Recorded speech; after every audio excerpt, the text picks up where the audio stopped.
So hi, I'm Maddie Stone, and this is the smarts behind hacking dumb devices.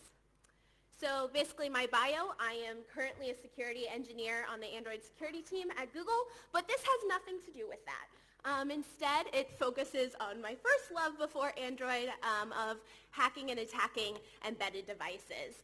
And so that's a lot of different microcontrollers and all those random architectures you see in IDA that you're like, why do they support this? M32R, etc. I love them, and please keep supporting them. So I've also am the creator of the IDA Python Embedded Toolkit. So let's dive in. So the whole purpose of this talk and why I wanted to give it is to really get into what is that whole process and mindset behind when you're attacking and trying to break non-IoT embedded devices. So what is this target device? What is dumb devices? And basically, it's everything that surrounds you on a regular basis that has a microcontroller controlling or sensing some sort of physical world aspect. So your thermostat, if it's not IoT connected, all of your electronic control units in vehicles that don't have any of the wireless connectivity, your hairdryer, your blender, they surround us all the time. And I focus specifically on these dumb embedded devices versus IoT, and I make that distinction since currently we talk a lot about embedded devices as smart or IoT because it's just a different way to attack them. We have to think about it differently. Because when you have these IoT and smart devices, a lot of the attack vectors that we look at are focusing on that Wi-Fi or Bluetooth stack, or how are they processing and sending data. And the other aspect is they're usually running Linux or a version of there or an RTOS. And so the special sauce of that one device you're looking at, if it's IoT, tends to be at the application layer. And it's working with device drivers to interact with the physical aspects in there. So when we take a step back and go to dumb embedded devices, a lot of the times they're running on bare metal or a very minimal operating system. So when we're reversing that, it's just a different problem. And I wanted to focus on this because they are everywhere and they control a lot of these really critical things that we're looking at. So they're still everywhere in our vehicles. They're everywhere in a lot of our ICS control systems that haven't been connected yet. They're also, in a lot of things that just run a motor. But they're also a really, really beautiful intersection of hardware and software. So you get to work on this hardware reversing side of things and leverage this knowledge of EE and CE, but also tie this into very directly with computer science and your knowledge of firmware reversing. And it's really fun as an attacker because when you develop that exploit or that implant for your device, you get to see something physical happening before your eyes, whether that's on purpose, you see flames, or you stop a motor, things like that. It's just really a lot of fun. So let's take a step back and talk about what do we mean when we say let's attack these dumb devices. Basically what that means is whatever you want, where you're trying to get that device to act in an unintended way. So we're going to talk about this process will apply if you just want to make your water alarm system work differently than the manufacturers intended it, or if you are really trying to red team it, a system that, a vehicle, a control system or something like that, that has a lot of bigger implications and maybe stop it from working, make it break physically so it can no longer operate. So examples of this and sort of how I break down the idea of attacking and creating unintended things to happen is one, it can be as simple as you want to exfil the data that it's communicating with. It might not have a wireless interface, but there's still a lot of wired protocols that are talking, and they might be saying a lot of interesting stuff that you want to track and know what this device is seeing or thinking. So you want to add an attack that exfils it out to yourself. Other things is you want to modify the control algorithms. So what that means is when we take a step back again into what does a embedded device do, it senses a physical environment and makes a decision to control something else physical. So we want to change that inner point of that control algorithm. So let's say we have our example of a water sensor you put in your basement to decide if it's flooding.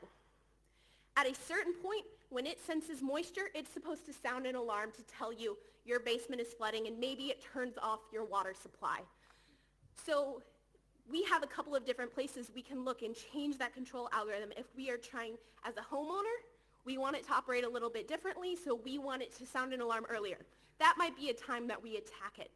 Or we're a malicious actor or red teaming it, and we want that alarm to never sound. So that person, wherever they have that water sensor, it never goes off. So that's what we mean when we're talking about changing the control algorithms, either on the input and or the output side. The last thing is you might want to add features to it. You have this beautiful little box that has all of these peripherals associated with it. It gets to hook up to motors, it hooks up to thermostats, or other important things, some relays that go to other interesting things. And you just think, it would be great to add another feature to bolster it, or you're a homeowner and just want to allow it to interact with something else. So we can really break down this whole attack and offensive mindset and process into 4 steps. It doesn't have to be more complicated than that. The first is goal and constraint setting. We really need to know what is the whole purpose of us trying to attack this thing, and how far are we willing to go? Because it is very likely that you might destroy the thing. Is that okay? And it will help you decide which techniques to use through the whole process if you know what your constraints are. Then we go into our initial triage. Finally, the iterative analysis part tends to be the longest, and that's where all of our hardware, protocol, and firmware reverse engineering is happening. And finally, the execution. How are you attacking this? Is it a remote attack over some serial interface it has? Are you implanting firmware? Are you implanting hardware, or both? And what does that look like, and how do you build it? So let's start with our initial goal and constraint setting. What I mean when you say you need to set the goal is take a step back from the technical mindset. What are you interested in? Are you interested in making this device stop? Are you interested, like in our water example, of changing the behavior? Making sure, communicate with it, all those different things. Make sure you know so you can always focus all of your reverse engineering and efforts just on the pieces that will apply to help you reach that goal. What do you need to access to accomplish that goal now? Are you going to need the circuit diagram, the net list of how all those pieces on your printed circuit board inside the device work? Are you going to need to know the pinouts if it has a connector to something else in the outside world? Do you need the firmware? Do you need the comms traffic going to and from it to understand it? Is this device one piece of a larger system? And are you going to have to somehow find a way to instrument it in that larger piece? One other thing that I forgot to mention is where this comes in handy is in a lot of our IoT and larger systems, we have dumb embedded devices. It's very rare nowadays that you open up a connected system and there's only one CPU. A lot of times they have other microcontrollers or such as their driver chips or controller chips or other things inside that board as well. So your device at that point might be that subset in a larger system. I can't see. The next is how destructive can you be? Do you have one copy that must work at the end? That's going to change your techniques and your approach. Change it a lot from if you have a lot. It's a $40 device. You don't mind going out to Walmart or whatever store in your part of the world has a lot of different things and can go. Are you worried about anti-tamper? That might be in there, and that if you open it up, it's gone, it's done. So just framing out what your attack is going to look like to help inform you as you continue on through the process. And lastly, how many resources are you willing to apply for this project? Because it's really, really easy to get trapped down a rabbit hole of, I'm going to decap this chip and remove this chip and all of these other really exciting and fun and sparkly techniques, but it doesn't fit what you're actually willing to do and what your goal is. But then we can get into fun, right? But first we gotta pause. So my biggest thing that I like to emphasize is if you want to do this, make sure you capture the behavior and traffic before you start changing or tearing apart the device. Because these are things such as, what is the timing between each message that it sends out? Or how long does it take to respond from if it has a switch You pressing that switch and it actually responding on the physical end. Because otherwise you're going to get to your end point when you're analyzing, you're debugging, you're interacting with the system, and you're not going to be able to tell, did I cause that to happen, or is that normal? And so that's where it's really important, and it's really, really hard because we all want to be impatient and dive in to make sure you capture all of these important things. What does the message look like? What are the voltages that it's sending things out? All those different combinations. Then we have the open source review. I wrote programming methods. What I meant is a lot of chip manufacturers put out programming notes to suggest to you, hey, if you want to connect this I2C thing to our chip, we suggest you just do it this way. Those are goldmine. Use them. They're awesome. And then we can actually tear it apart. And the first thing here in initial triage is let's identify all of our components. So the main things that I always look for when I tear this apart to get the first idea of how long this is going to take is what CPU is in there, and is external memory, hopefully, or I tend to like it when it's external memory, where the firmware is stored, and also does it have any non-volatile memory as well that is separate from the firmware. And so identifying those chips, starting to see, okay, is there power, is there RF, just doing that basic component identification of understanding what does my board look like. Are there any hidden interfaces? Do you have debugging? Do you have comms? Do you have test points that can help you later on as you're doing this iterative process? And what does access to power look like? If you were to build a hardware implant, do you actually have access to the power that you need? Hopefully after a regulator at either, usually we want 5 volts or 3.3. So how easy, if that's the decision you want to go down, can you access that? And another one that's not listed is how many layers does it look like the board is? And we'll get into that. The next really crucial piece in this initial triage is trying to, or at least setting out a plan of how do you obtain and access the firmware. There's a lot of different ways to access the firmware, and this is going to inform your implant. It's going to be one of the largest determining factors of how do you build this implant or attack that you're looking at. So you will find so many wonderful, wonderful talks really getting into details of different types of firmware extraction methods. Some are on the software end of the spectrum, such as, is there a board support package that gives me access to downloading all the memory?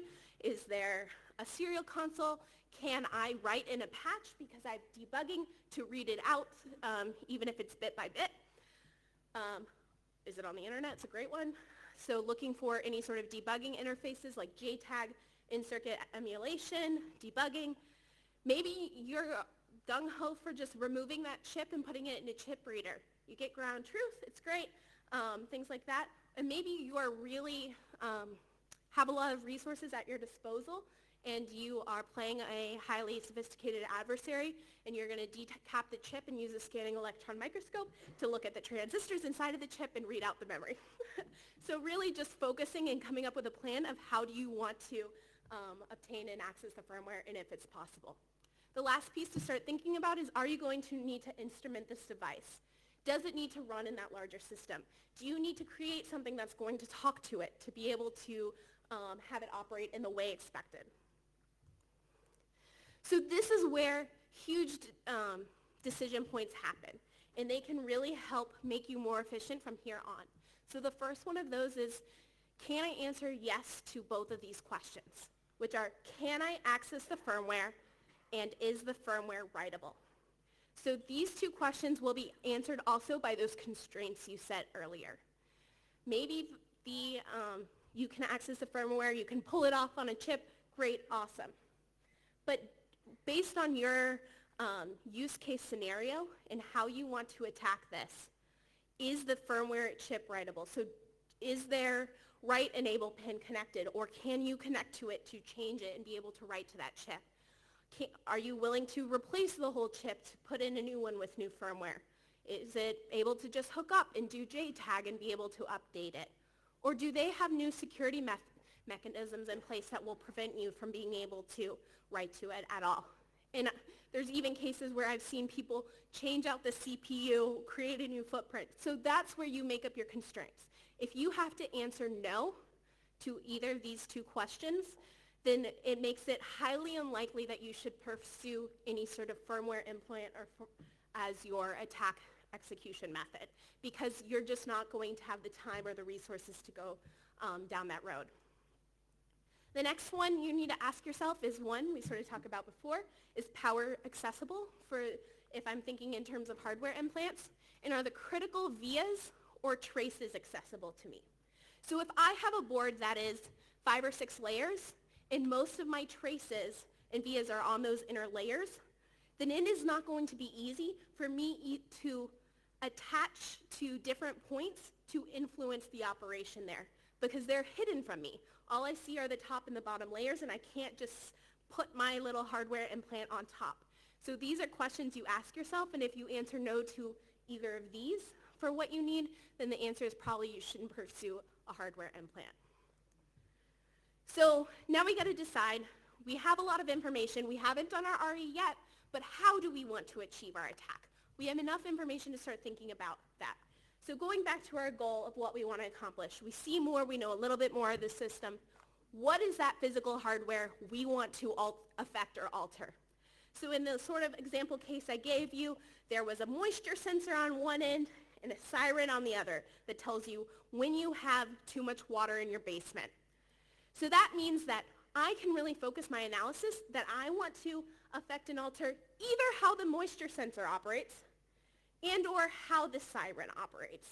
There might be so many other things on the board, but that's where I just need to focus my reverse engineering, because that's what I care about. And so then I use that same information going into the firmware reversing. When I'm looking at it, I really just want to find those control algorithms that are going to process that information coming in from the moisture sensor and control and tell that siren when to go out. I don't need to worry about everything else in that block. Once I find those are my starting points, and I don't need to start at just the reset address when looking at the firmware. I might also say, though, that I care about this error control method. So that's what I mean by identifying how you want to achieve the attack. You also might want to think about, do you plan to have persistence? Because on these embedded devices, if they want to do anything persistently, they usually have to have some sort of serial chip to help them do that. So double EEPROM, maybe connected to like SPI, I2C bus. And if you want to be able to maintain that siren, say, going off all the time after it was triggered once, then you might need to set a bit and be able to read it from there. Also, your communications buses, what do you want, what do you need, what exists in this system, and any debugging interfaces, because they make life a whole lot easier. Or they can make it easier for someone to detect your implant. So now we get into the RE, my favorite. So I sort of broken down some of these key techniques into hardware, firmware, and protocol. And what's really cool and what you'll find is that they really can be broken down into very simple and basic blocks. So starting with hardware, continuity testing, you just need a multimeter. And what continuity testing is, if you don't know, is you are taking the 2 probes of your multimeter, putting them on 2 points, and the multimeter is measuring the resistance between the 2 points. If it's below its threshold, it beeps to tell you they are connected. And so you can start to figure out your board and what's connected to that moisture sensor and what's connected to the end of that siren by doing that. And why do we care? So the key point that we want to find out when doing this continuity testing is that we know our CPU, it has a signal coming into it telling it when the moisture sensor, what the value of that moisture sensor is. It's probably going to be analog to digital converter, something like that. But we don't know what pin it is. And when we look at our firmware, all we probably see is a special function register or analog to digital converter 3. And it's reading that value and doing some processing on it. So we want to connect our 2 hardware and software pieces together. So we want to use continuity testing to find out this sensor comes in through this circuitry to this pin on the board. Now I can open up IDA or whatever disassembler, radar, whatever you want to look at, and find out who is the control algorithm controlling that pin that's connected to on the CPU. So let's say that you're a software person and a hardware has always been sort of a fear. You didn't want to get into it, didn't know about it. You just need a multimeter and connect the dots. Let's say you're a hardware person and you've never liked the blob of bytes and binaries and instructions that open it up. You don't need to go through everything. You just need to find those, start with your general purpose input-outputs in your firmware image, your peripheral devices, which might be like an analog to digital converter, a compare capture, things like that. Your special function registers telling you how to operate. And then once you get there, you're really going to, so those will cover a lot of your, control algorithms. And the last piece that you probably really want to find and you're going to need is checksum validation code of if when the firmware starts up, things like that, or any error checking code that it has of making sure inputs and outputs match what you're looking at. And that's really how you can break down the whole firmware reversing point of it into very manageable chunks. Other things that can really help is for, on the hardware side, dynamic probing, using your oscope to actually watch signals in process. If you get lost, those signals are on the inner board, you can't do continuity testing. Watch where the CPU pins and how they're operating and see if any of them match the behavior you're expecting for that signal you're looking for. You can also use a logic analyzer as a debugger if you literally have no other options. If the memory is on an external chip, hook up your logic analyzer to monitor the address lines that are going between them, and that can give you some sort of trace routing to know what branches in your firmware it's executing. Really, really fancy debugging, right? Yeah, and so on protocol, you can tap it. There's things like the Beagle, the Aardvark for injecting into SPI and I2C and things like that. So finally, we have a lot of information. We think we're ready. We want to develop, patch, implant, exploit, whatever you want to call it. So hardware that focuses on a lot of, do you have the space? What are your attachment points? Are there any heating constraints or vibration constraints you have to worry about and things like that? And power. Are you going to be pulling too much power from the device that it's not going to be able to operate effectively? Could it be as easy, instead of actually putting in a larger implant, can you just replace one or two components and connect traces in a different way that can achieve the same goal as you were setting up? When you're thinking about firmware, there's a lot of different ways to actually write it. And it's going to depend on what architecture you're looking at. How good are you at setting up different tool chains? How much do you have to write it? How much space is there inside the existing firmware image for you to hook into or write over? So my personal preference is, because there is generally not a lot of space in these things, is to write the opcodes, because you're a lot of times looking at, most 20 instructions to add in. But if you don't have that space, there are hooking mechanisms that people have put out there which generally take the look of, from here, save off these registers, jump to this place that has a little more space, run my code, reset the registers, and jump back. And you'll find that for different assemblies and architectures to just give you that space that you might need to write it out. But if you're running a maybe more common architecture, you're really, really great at setting up tool chains, unlike myself, you can also compile it in C, input it, get the instructions, run it. So then if you are looking at protocol, you are crafting specific comms messages, you're finding ways to input them, how can you stop it, not mess up timing, make sure it keeps running. And the last piece is that I've never had it work on the first try personally, and when you are on these limited devices and micros that don't have a lot of debugging capabilities, one of the things is you just got to get creative. So thinking about, how would I just toggle this GPIO pin to tell myself I made it to this point, or use the is this bit set or is this bit clear, and give me some sort of physical mechanism to tell me what is happening inside this firmware, since I can't see anything else. So it's just a really fun, beautiful, creative process of merging all of this hardware and firmware aspects together. And oh yeah, on the firmware implant, make sure you mitigate checksum, because yeah, it won't work. And most of them have very basic XORs or matching to sums to 0 for different portions of it. So that is usually the last piece of making sure you find that, mitigate that in some way, whether it's jumping over the code in general, just setting it to always be successful, etc. And I think that was a whirlwind 25 minutes. I have 30 seconds left of the mindset, the process of attacking and modifying dumb devices. I obviously would love to talk more about this, get into more details, so come find me. And are there any questions? Okay.